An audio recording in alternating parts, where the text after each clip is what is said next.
பிள்ளையார வந்து முழு முதற் கடவுள் அப்படின்னு ஒரு குறிப்பிட்டு சொல்றாங்க. அதுக்கு காரணம் என்ன சார்? ஏன்னா முழு முதற் கடவுள் அப்படின்னாலே வந்து ஈசன் அப்படின்றத தான் சொல்லுவாங்க. முழு முதற் கடவுள் அப்படின்னா என்ன அர்த்தம்? முழு முதல்னா என்ன அர்த்தம்? முதல்ல கடவுளை விட்டுருங்க, ஓரமா வச்சுப்போம். ஆதி அந்தம். ஆதி அந்தம். அந்தம்னா முடிவு, ஆதினா தான் முதல். ஆதி. ஆதி. ஆதினா எதுக்கு ஒண்ணுக்கு தொடக்கம். தொடக்கம். நீங்க எந்த வேலையை செய்யுங்கள, எதை வேணாலும் செய்யுங்க, அதை எதுல இருந்து தொடங்குவீங்க? ஒரு புள்ளி. ஒரு புள்ளி. அந்த புள்ளி தான் தொடக்க புள்ளி. அந்த புள்ளி யார்?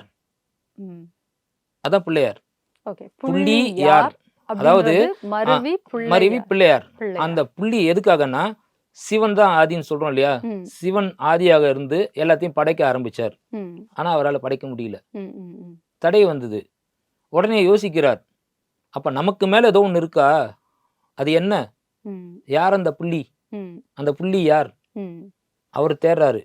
அவர் தேடி கண்டுபிடிச்சதுதான் அந்த விக்னத்தை உண்டாக்கக்கூடிய விக்னராஜனா பிள்ளையார் இருக்கார்.